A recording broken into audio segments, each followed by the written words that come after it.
show you one thing you might be interested in. Yeah.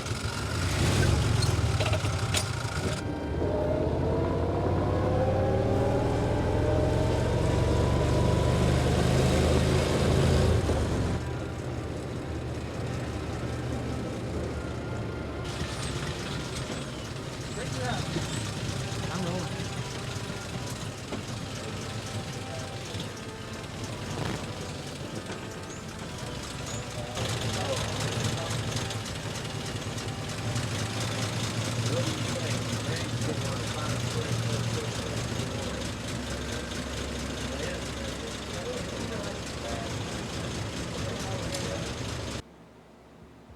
Very fancy.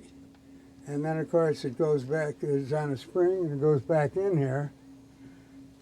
Now, it looks like an interior fit for royalty. It was. Apparently, there's somebody very wealthy.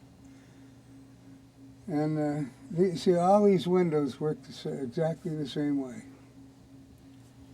That's what all these straps are for. This thing here works the same way. Is this one of the things you like about these cars? Just the attention The to gimmicks, detail? yeah, I like them, but they're coach built. It has nothing to do with the chassis. The chassis is where it all is.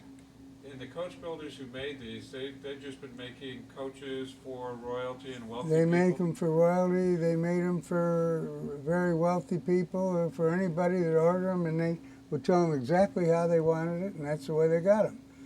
All that Rolls-Royce did was make the chassis. That's the frame, the engine, everything, and the entire body it just sits on the chassis.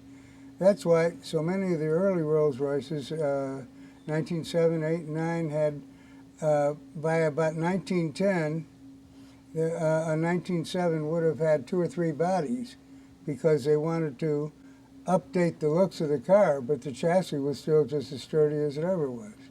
And what about some people would have a chassis for the summer and one for the winter? They had winter bodies and summer bodies.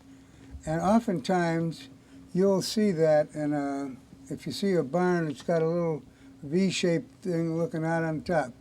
People think that's just to carry bale of hay, but it isn't. They would attach a cord to that and pull it up and pull the body off and put a different body on. That's wild. I mean, now we used to put snow tires on. Well, they had a closed body like this for the winter, and for the summertime they would have a touring body, like that one over there. Oh, wow. Great.